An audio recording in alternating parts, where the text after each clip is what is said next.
Assalamualaikum warahmatullahi wabarakatuh. Di sini kami dari kelompok 1 ingin mempresentasikan hasil kerja kelompok kami yang berjudul tentang mengelola pengetahuan. Untuk poin yang pertama, saya jelaskan tentang landscape manajemen pengetahuan. Manajemen pengetahuan dan sistem kolaborasi di antara pertumbuhan yang tercepat dari area investasi perangkat lunak, korporat, dan pemerintah. Manajemen pengetahuan telah menjadi suatu tema yang penting banyak perusahaan bisnis besar.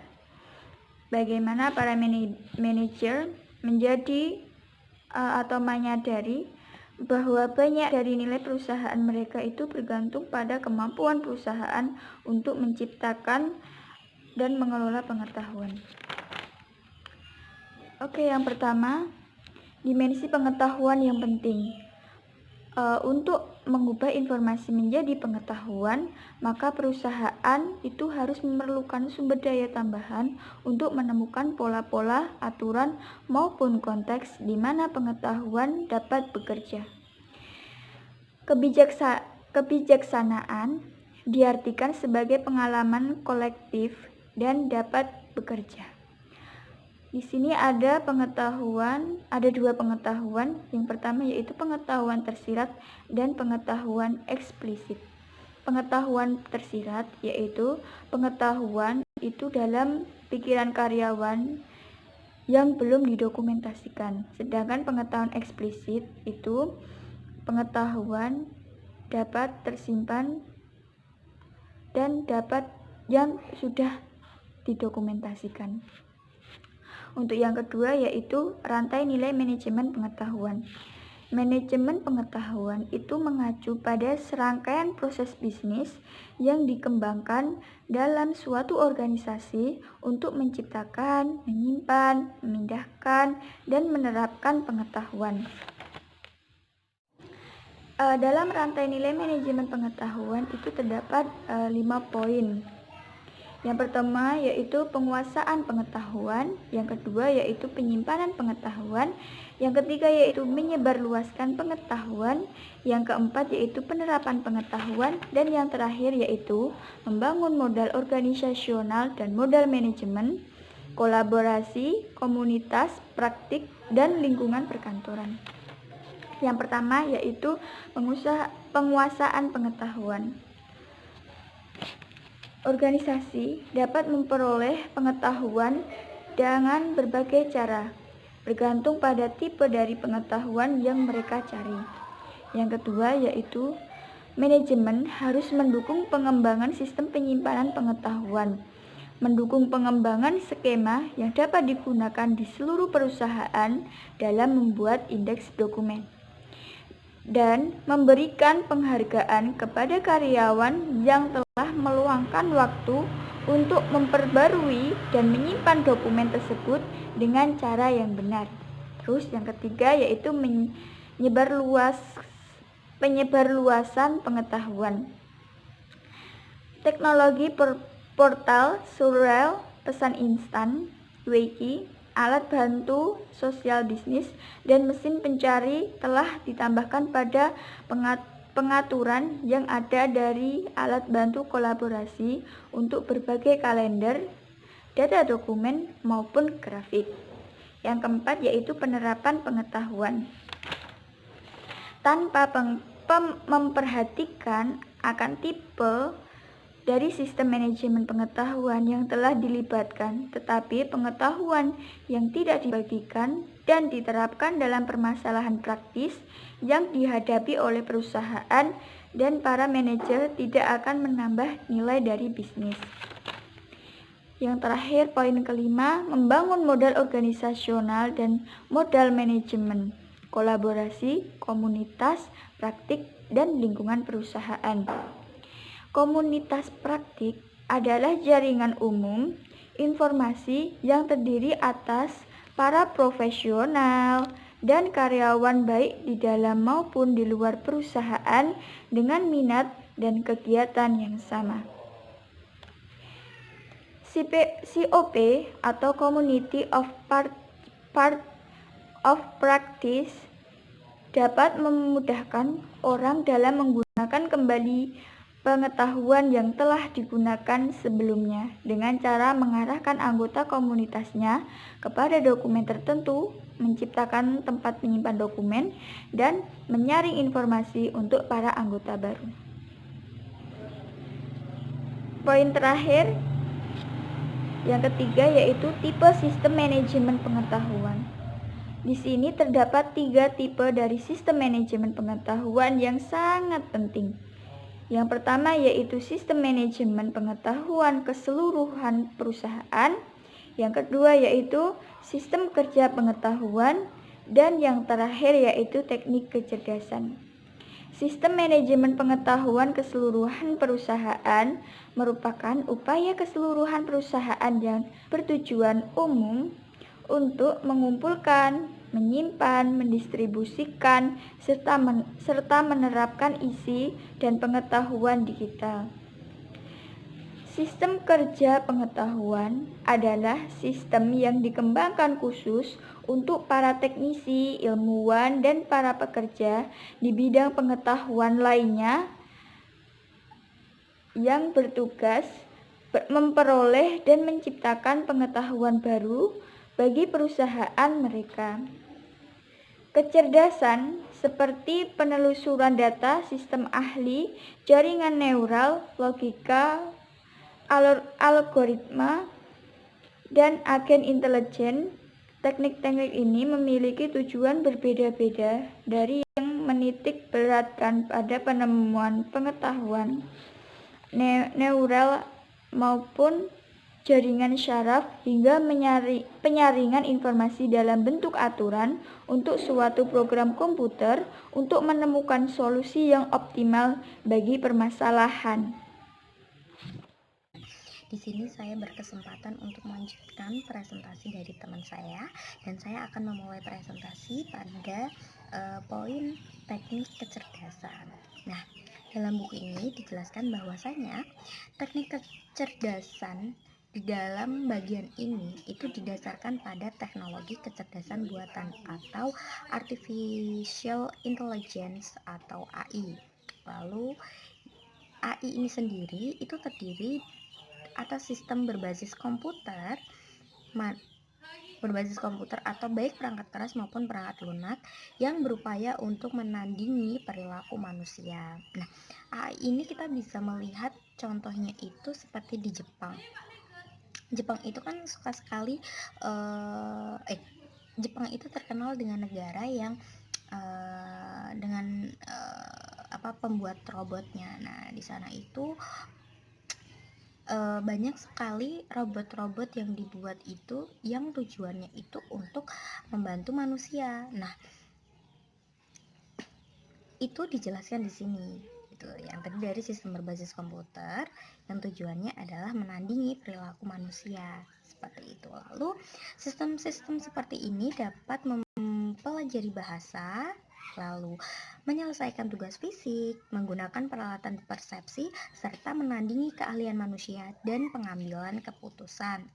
Nah, meskipun penerapan AI tidak memperlihatkan luasnya, kerumitan serta keaslian dan generalisasi kecerdasan manusia, tetapi mereka itu memegang peranan yang penting dalam manajemen pengetahuan kontemporer seperti itu. Lalu teknik kecerdasan itu ada beberapa poin. Yang pertama, memperoleh pengetahuan atau sistem ahli.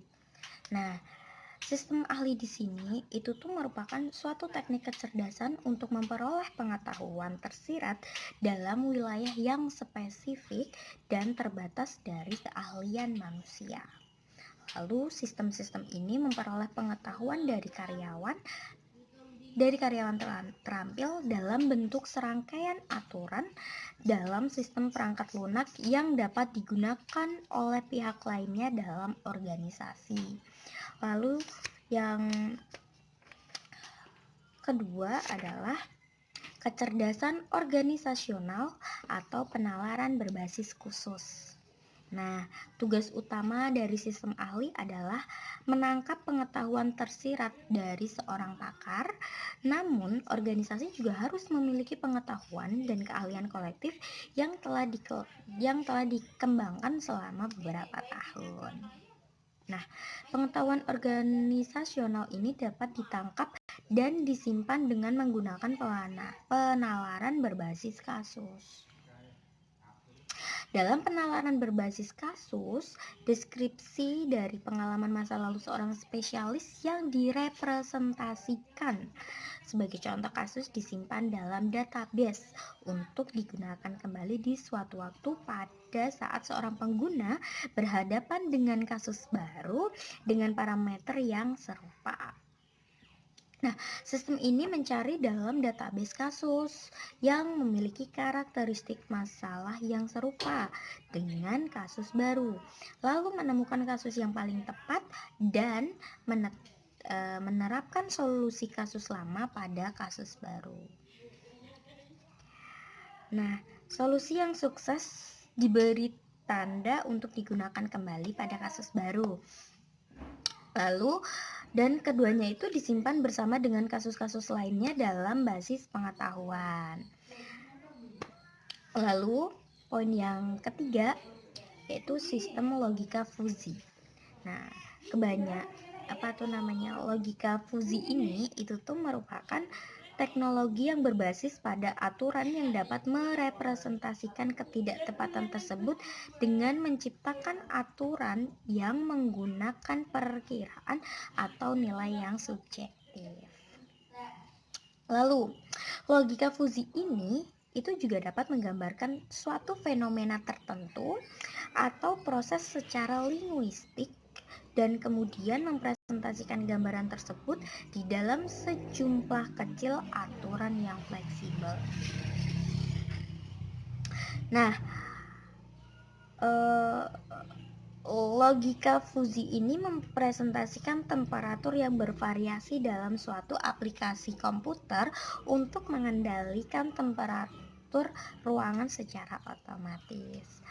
Nah, istilah ini disebut sebagai fungsi keanggotaan. Nah, fungsi keanggotaan akan ditetapkan dengan tidak tepat sehingga sebagai contoh dalam gambar 11.8 di buku SIM itu contohnya adalah sejuk berada di antara 45 derajat hingga 70 derajat, meskipun temperatur sangat jelas sejuk di antara 60 derajat hingga 67 derajat. Nah, catatan bahwa pengertian sejuk tersebut tumpang tindih dengan pengertian dingin yang normal. Untuk mengendalikan lingkungan ruangan dengan menggunakan logika ini, maka pemrogram akan mengembangkan definisi yang tidak tepat yang sama untuk kelembapan dan faktor-faktor lainnya, seperti misalnya angin dan temperatur di luar. Lalu, logika fuzi ini juga ternyata menyediakan pemecahan atas permasalahan yang memerlukan keahlian yang sulit untuk mempresentasikan dalam bentuk aturan yang ketat. If then atau if then. Lalu,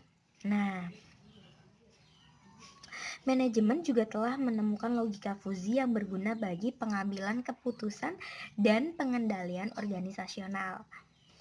Perusahaan Wall Street menciptakan suatu sistem yang memilih perusahaan-perusahaan untuk pengambil alihan atau akuisisi yang potensial dengan menggunakan pemahaman bahasa para pedagang saham. Suatu sistem logika fuzi telah dikembangkan untuk mendeteksi kemungkinan penipuan dalam klaim pengobatan yang diserahkan oleh para penyedia perawatan kesehatan dimanapun di Amerika Serikat. Sekian presentasi saya. Presentasi selanjutnya akan dilanjutkan oleh teman saya. Terima kasih. Di sini saya akan menjelaskan mengenai sistem manajemen pengetahuan keseluruhan perusahaan dan sistem kerja pengetahuan. Yang pertama, saya akan menjelaskan mengenai sistem manajemen pengetahuan keseluruhan perusahaan. Nah, perusahaan ini akan berhadapan dengan setidaknya 3 jenis tipe pengetahuan. Beberapa pengetahuan yang ada di dalam perusahaan itu dalam bentuk dokumen teks yang terstruktur. Dan para pengambil keputusan itu juga memerlukan pengetahuan yang semi terstruktur. Di sini ada sistem manajemen konten perusahaan. Para pebisnis saat ini itu perlu untuk mengatur dan mengelola aset pengetahuan yang terstruktur maupun yang semi terstruktur. Pengetahuan terstruktur itu merupakan pengetahuan yang secara eksplisit ada dalam dokumen-dokumen formal, sama halnya dengan aturan-aturan formal yang diperoleh organisasi dengan mengamati para ahli dan perilaku mereka dalam pengambilan keputusannya. Tapi menurut para ahli terdapat sedikitnya 80% dari konten bisnis organisasi itu adalah informasi semi terstruktur atau tidak terstruktur yang ada di dalam suatu dokumen. Sedangkan sistem manajemen konten perusahaan itu membantu organisasi untuk mengelola 2 tipe informasi tersebut, yaitu informasi terstruktur dan informasi semi terstrukturnya. Selain itu, sistem manajemen konten perusahaan yang utama itu juga memungkinkan bagi penggunanya untuk mengakses sumber eksternal dari informasi seperti surat kabar, berita, dan penelitian, dan untuk mengomunikasikan melalui surel, pesan instan, konferensi video, dan kelompok diskusi. Selanjutnya yaitu sistem jaringan pengetahuan. Sistem jaringan pengetahuan ini membahas mengenai permasalahan yang timbul ketika pengetahuan yang tepat itu tidak berada dalam bentuk dokumen digital, tapi berada dalam memori para ahli individual dalam perusahaan tersebut. Selanjutnya yaitu kolaborasi dan alat bantu sosial serta sistem manajemen pembelajaran. Di sini membahas mengenai pentingnya kolaborasi dan alat bantu sosial bagi informasi di dalam suatu perusahaan. Untuk sumber daya pengetahuan di luar perusahaan itu ada social bookmarking yang memudahkan mencari dan berbagi informasi dengan memungkinkan bagi para penggunanya untuk menyematkan bookmark pada laman web di situs web publik dan menandai bookmark tersebut dengan kata kunci. Nah, selanjutnya yaitu sistem manajemen pembelajaran. Sistem manajemen pembelajaran ini menyediakan alat bantu bagi manajemen, pengiriman, penelusuran, serta penilaian bagi macam sistem pembelajaran dan pelatihan bagi karyawannya. Poin selanjutnya saya akan menjelaskan mengenai sistem kerja pengetahuan.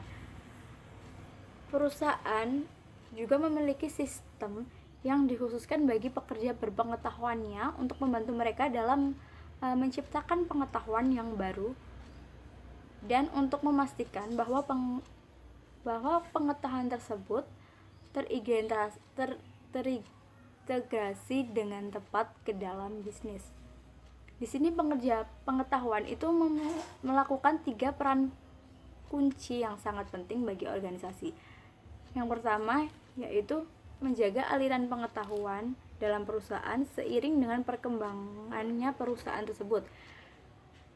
Yang kedua yaitu bertugas melayani sebagai konsultan internal mengenai pengetahuan khusus mereka. Yang ketiga yaitu bertindak sebagai agen perubahan, mengevaluasi, merintisi, dan mendukung proyek-proyek perubahan tersebut. Selanjutnya yaitu kebutuhan sistem kerja pengetahuan. Kebanyakan pekerja pengetahuan itu mengandalkan sistem perkantorannya, yaitu seperti pengolahan kata, voicemail, email, dan konferensi video. Selain itu, pekerja pengetahuan itu juga memerlukan sistem pekerja pengetahuan yang sangat spesifik dengan grafis, alat bantu analisis, dan kemampuan komunikasi dan manajemen dokumennya yang canggih. Contoh dari kerja pengetahuan, sistem kerja pengetahuan yaitu desain perbantuan komputer. Desain perbantuan komputer ini akan mengotomatisasi penciptaan dan revisi dari desain dengan menggunakan komputer dan perangkat lunak grafis yang canggih. Selanjutnya ada sistem realitas virtual. Sistem realitas virtual ini memiliki kemampuan visualisasi, pengubahan, dan simulasi yang jauh melampaui sistem CAD konvensional atau desain berbantuan komputer konvensional. Sekian yang dapat saya sampaikan. Materi selanjutnya akan disampaikan oleh Anissa Amalia. Materi selanjutnya pembelajaran mesin. Pembelajaran mesin merupakan suatu kajian mengenai bagaimana program komputer dapat meningkatkan kinerja mereka tanpa pemrograman secara eksplisit. Suatu mesin pembelajaran tersebut adalah mesin yang menyerupai manusia, dapat mengenali pola-pola dalam data dan mengubah perilakunya yang didasarkan pada pengenalan pola-polanya, pengalaman, atau pembelajaran sebelumnya. Sebagai contoh, robot yang mengemudikan mobil dapat mengenali kehadiran dari mobil lainnya dan objek, serta dengan demikian mengubah pemikirannya seperti berhenti, berjalan, perlahan, bercepat, dan berbelok. Kemudian jaringan neural. Jaringan neural digunakan untuk memecahkan permasalahan yang rumit, sangat sulit untuk dipahami di mana sejumlah besar data telah dikumpulkan. Jaringan neural menemukan pola-pola dan hubungan dalam jumlah data yang sangat besar yang menjadikan terlalu rumit dan sulit bagi manusia untuk menganalisisnya.